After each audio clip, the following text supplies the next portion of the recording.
오늘 주간 덕세 마지막 날 새벽입니다. 어제 읽었던 본문의 말씀을 다시 한 번 더 보도록 하십시다. 갈라디아서 3장 13절 말씀입니다. 다 같이요. 그리스도께서 우리를 위하여 저주를 받음 받으사 율법의 저주에서 우리를 속량하셨으니 기록된 바 나무에 달린 자마다 저주 아래에 있는 자라 하였습니다. 아멘. 몇 주간에 걸쳐서 또 새벽에도 어제 오늘 저녁에 드리게 될 정사 예배까지 또 우리가 가장 주목해야 될 그런 단어가 있다라고 하면은 그것은 십자가입니다.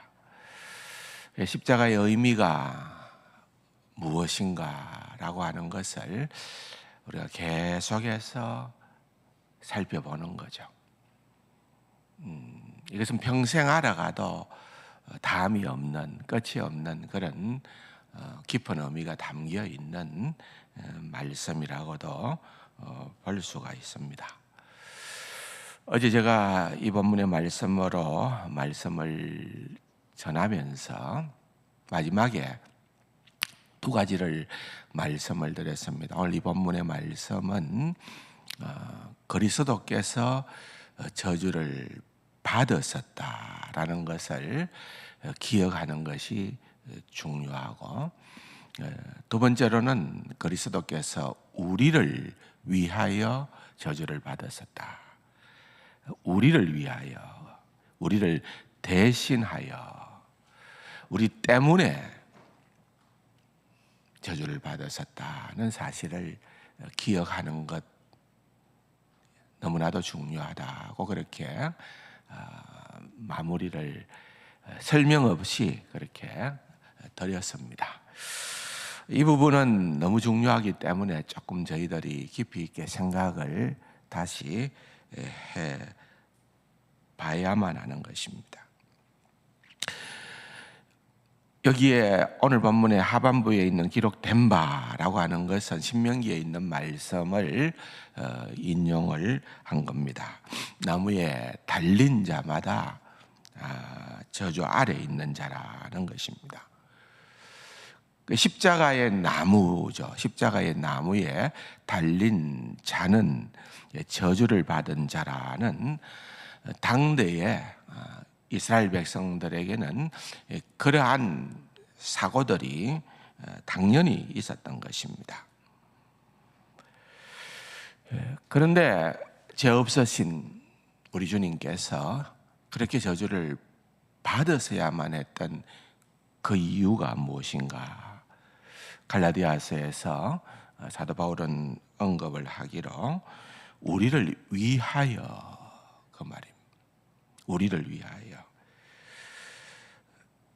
우리를 율법의 저주로부터 해방시키기 위해서, 우리를 죄로부터 속량하기 위해서, 사해 주시기 위해서다, 그 말이죠. 근데 문제는 무엇입니까? 여러분, 대전제는 우리는 율법 아래 있는 자라는 얘기죠. 율법 아래 있다는 그 말은 율법의 저주 아래 있다는 말입니다. 내가 율법의 저주 아래 있지 않다면 우리 주님께서 저주를 받으셔야 할 어떠한 이유도 없고 필요도 없는 거죠. 내가 율법의 저주 아래 있기 때문에 어제도 말씀을 드렸던 것처럼 그냥 우리는 가게에 흐르는 저주 정도가 아니라 그야말로 우리는 하나님의 저주 아래에서 벗어날 수 없는 그런 딜레마에 빠져 살아가던 자들이었습니다. 그렇게 태어났고요, 아담의 후손으로서 그렇게 살아가다가 끝도 없는 영원한 지옥의 영벌을 면할 수 없는 저주 아래 있는 그러한 존재들이었다, 그 말입니다. 예외가 없다는 거죠. 누구는 그럴 거야, 그러나 나는 아니다가 아니고 특정인을 향하여 주신 말씀이 아니라 갈라디아서 3장의 이 말씀은 우리 모두 다 예외 없이 함축되어져 있는 내용이죠. 그런데 우리는 어떻게 생각합니까? 우리는 내가 율법의 저주 아래 있다는 생각을 별로 안 하죠. 여러분, 내가 언제 저주 아래 있다라고 그렇게 생각해 보신 적이 있으십니까? 의식적으로 그런 생각을 해보신 적이 있으시냐고요? 모르겠어요. 고재봉이처럼 제가 얘기를 했죠. 고재봉이처럼 진짜 천하의 악한 자가 복음을, 성경을 읽고 복음의 비밀을 깨닫게 되니까 나는 정말 철천지 죄인이었구나 라고 하는 그러한 것을 깨닫고 통회하며 자복의 눈물을 흘린다는 것은 있을 수 있는 일인데, 나는 모태신앙이었고 나는 별로 잘못한 것도 없이 그렇게 세상을 선하게 살다가 어떻게 예수를 믿게 되었는데 저주가 내하고 무슨 상관이 있느냐? 여러분, 그렇게 생각해 본 적이 없느냐는 것입니다. 성경은 예외가 없다는 거예요. 누구도 상관없이 아담의 후손이라면은, 아담 이후에 태어난 전 인류는 예외 없이 다 저주 아래에 있는 자들이다. 그래서 지금 이 본문이 등장을 하는 거예요. 율법의 저주 아래에서 우리를 속량했다. 율법의 저주 아래에서 벗어날 수 없었던 우리를 속량해 주신 사건이 바로 십자가의 사건이다. 그것을 얘기를 하는 것입니다. 조금 더 구체적인 실례를 한번 들어보겠습니다. 여러분들이 잘 아는 본문인데요. 다 찾아봅시다. 자막도 나오겠습니다만은 신명기서 28장입니다. 잘 알죠? 신명기서 28장. 몇 절 워낙 길기 때문에 다는 말씀을 드릴 수가 없지만은 여러분 보십시오. 1절부터 보면은 네가 내 하나님 여호와의 말씀을 삼가 듣고는 내가 오늘 네게 명령하는 그의 모든 명령을 지켜 행하면 내 하나님 여호와께서 너를 세계 모든 민족 위에 뛰어나게 하실 것이라. 내가 내 하나님 여호와의 말씀을 청종하면 이 모든 복이 네게 임하며 네게 이르리니 성읍에서도 복을 받고 들에서도 복을 받을 것이며 내 몸의 자녀와 내 토지의 소산과 내 짐승의 새끼와 소와 양의 새끼가 복을 받을 것이며 내 강주리와 떡 반죽 그릇이 복을 받을 것이며 네가 들어와도 복을 받고 나가도 복을 받을 것이니라. 이런 복 받는다는 내용이 몇 절까지 전개가 되는가 하면은 14절까지 나와요. 쭉 읽어보면 14절까지 나옵니다. 근데 이렇게 복에 대한 조건이 있어요. 조건. 그게 뭔가 하면은 1절 하반부에 나오는 그 말씀입니다. 네게 명령하는 그의 모든 명령을 지켜 행하면, 그랬습니다. 지켜 행하면. 우리는 이 신명기 28장 여러분들이 굉장히 일반적으로 좋아하는 말씀입니다. 그렇죠? 여러분 집마다 가면은 들어는 액자에 이 말씀, 여기에 속한 말씀들을 들어 너무 좋아가지고 갖고 계신 분들도 있을 거예요. 너를 세계 모든 민족 위에 뛰어나게 하겠다. 저도 어릴 때에 부모님이 늘 기도했던 것 가운데 하나는 뭔가 하면은 머리가 될지언정 꼬리가 되지 않게 하시고 계속 그렇게 축복하며 기도했던 게 기억이 납니다. 여기 나오죠. 6절의 말씀에 얼마나 좋습니까? 네가 들어와도 복을 받고 나가도 복을 받고. 캘리포니아 미국에 가면은 그 햄버거 가게 가운데 인앤아웃이라는 아주 유명한 그 체인점이 있어요. 여기에서 신명기 28장을 가지고서 상호를 만든 거예요. 들어가도 나와도 인앤아웃이라는 말이. 들어가도 복을 받고 나와도 복을 받고. 너무너무 좋아한다는 거예요. 무슨 말입니까? 엎어져도 복을 받고 깨져도 복을 받고 실패해도 복을 받고 좌절해도 복을 받고 떨어져도 복을 받고 우리는 되든지 안 되든지 다 복받는 존재다. 그렇게 얘기를 하는 거죠. 근데 조건이 있지, 조건이 뭔가 하면은 하나님께서 명하신 이 모든 명령을 다 지켜 행하면 그랬습니다. 이게 14절까지입니다. 자, 그 다음 이제 반전이 되는데요. 15절을 보면은 분위기가 바뀝니다. 네가 만일 네 하나님의 여호와의 말씀을 순종하지 아니하고 내가 오늘 네게 명령하는 그의 모든 명령과 규례를 지켜 행하지 아니하면 그랬죠.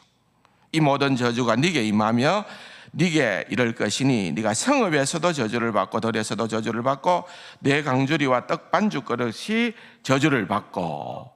저주에 대한 얘기도 복처럼 계속 똑같이 반복이 되는 거죠. 19절에 보십시오. 네가 들어와도 저주를 받고 나도 저주를 받는다.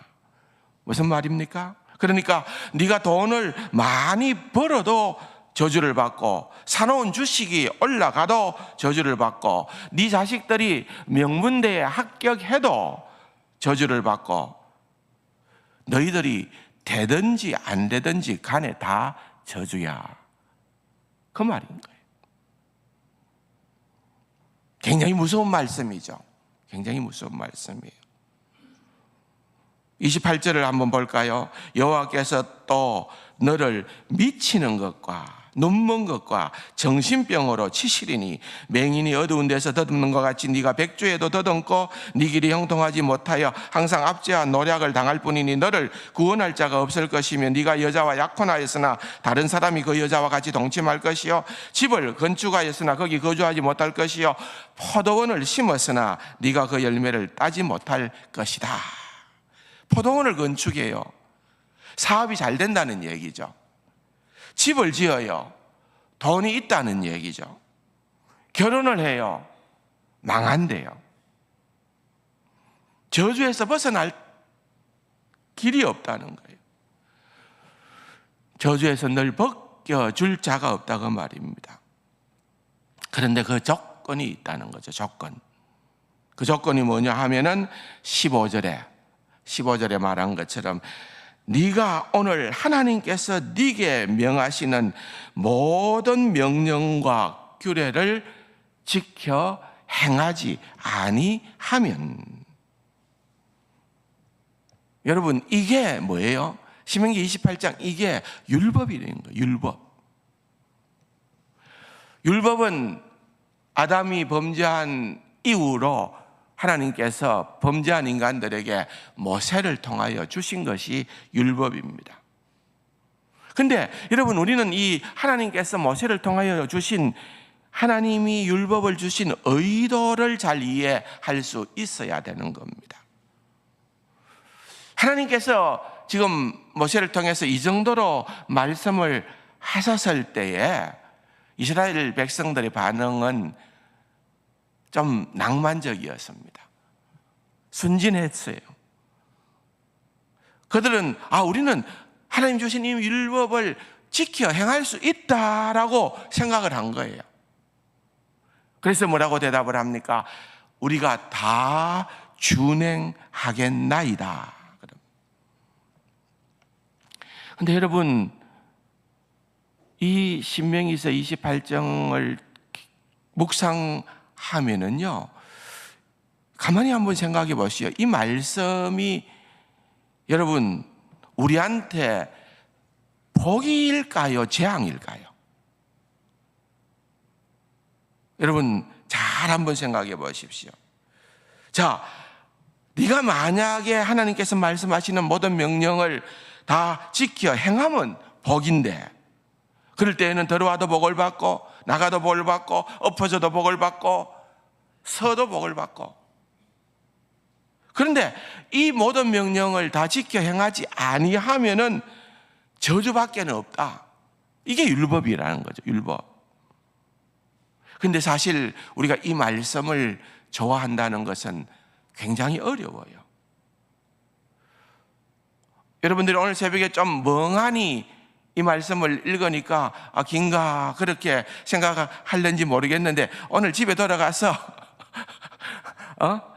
다 정리정돈된 맑은 정신을 가지고 이 말씀을 한번 다시 읽어보십시오. 여러분들이 제정신으로 신명기서 28장을 읽어보면은요, 어떤 생각이 들 것 같나요? 가깝해질 수 있습니다. 이건 그냥 가게 흐르는 저주 정도가 아니에요. 성경은 우리에게 억만 세대가 흘러가더라도 우리는 저주를 풀 수 있는 자들이 아니라 그 말입니다. 여러분 보세요. 율법의 요구가 어느 정도인가를 야고보서 2장 10절에 보면은 누구든지 온 율법을 지키다가 그 하나를 범하면 모두 범한 자가 된다 그랬어요. 여러분, 율법을 잘 지켜요. 근데 그 중에 하나를 범하면 모든 것을 범한 게 된다. 이거 하나님 너무하지 않습니까? 내가 율법을 그렇게 잘 지켰는데, 노력했는데, 그 중에 어쩌다가 내가 실수로 하나 범했는데 다 범한 거라고요? 신명기 28장도 그걸 얘기하는 거죠. 여러분 모세를 보십시오.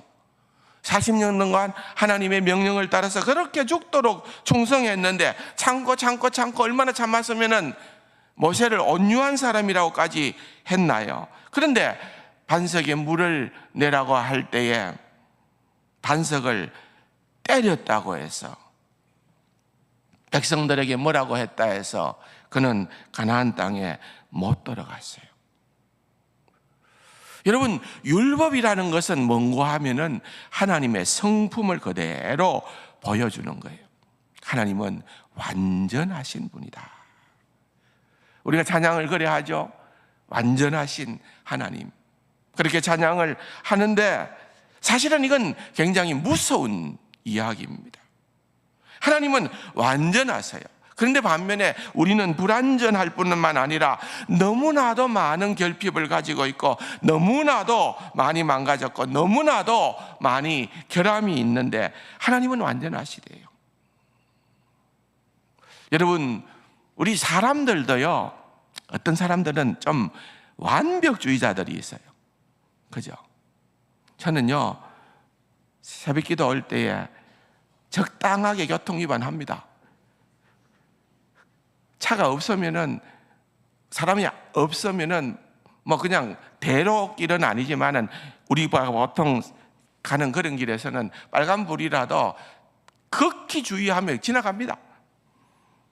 근데 제 아내는 용납 못해요. 반드시 얘기합니다. 빨간불인데?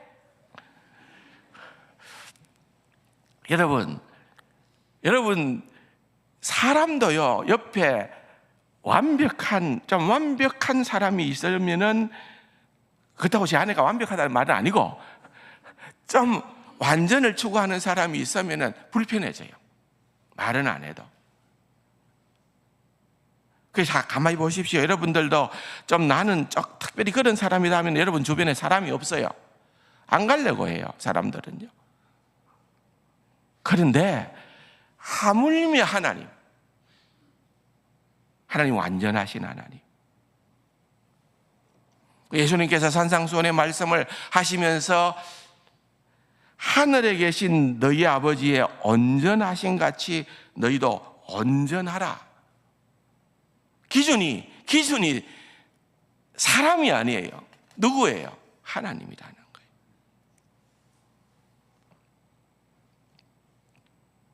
그렇다고 하면은 하나님께서 이 말씀을 하시잖아요.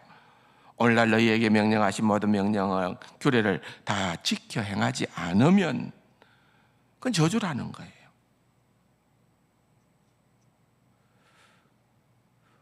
우리가 어떻게 율법을 다 지킬 수 있나요? 여러분 어제 하루도 한번 생각해 볼 때 여러분 완벽한 삶을 살았나요?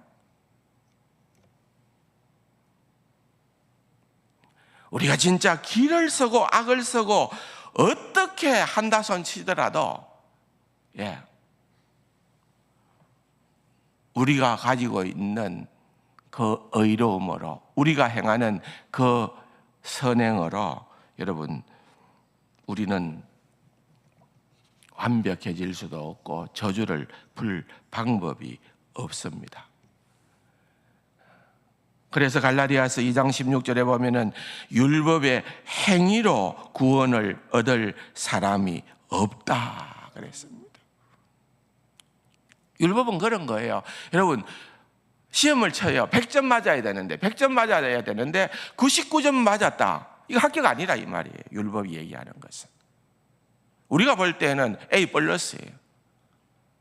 그런데 율법은 그것 때문에 100점을 못 받았기 때문에 너는 저주를 받은 자다는 것입니다. 여러분 이건요 굿뉴스입니까? 밴뉴스입니까? 밴뉴스예요. 나쁜 소식이에요. 우리를 좌절케 하고 우리를 절망케 하는 그것이 바로 율법이 우리를 향하여 선언하고 있는 말씀입니다. 그런데 그럼 대안이 없느냐? 그럼 해결책이 없느냐? 아니, 진짜 해결책이 있다. 그건 너희로부터 비롯되는 것이 아니다. 그것은 뭐냐? 갈라디아서 3장 13절이다. 그것은 뭐냐? 우리 주 예수 그리스도께서 십자가에 달리시사 우리를 위하여 우리를 대신하여 저주를 받으셨던 것. 그게 밴뉴스가 아니라 굿뉴스라고 말이에요. 그게 나쁜 소식이 아니라 그거야말로 우리에게 주어지는 유일한 좋은 소식이다. 십자가에 담겨 있는 의미예요. 이해가 되시나요? 여러분 정말로 이것 외에는 방도가 없습니다. 그건 아니고서 우리를 저주의 사슬로부터 풀어낼 방법이 있었다면 주님께서 굳이 그렇게 참혹한 십자가의 죽음을 당해야 할 어떤 이유도 없는 거죠. 그것만이 우리를 살릴 수 있는 것이기에. 사랑하는 성도 여러분, 우리의 소망은 오직 십자가뿐입니다. 우리 주 예수 그리스도의 십자가의 그 사건이 나를 속량하시고 나의 저주를 풀어 해결해 주시고 나를 구원하시고 나를 살리셨다. 오늘도 이 복음의 메시지를 여러분들의 마음에 새기고 이 하루를 살고 저녁에 또한 정사예배에 나오시는 우리 성도님들 다 될 수 있기를 주님의 이름으로 축원합니다. 말씀 우리 다 같이 생각하시면서 기도의 자리로 나아가겠습니다. 기도하십시다.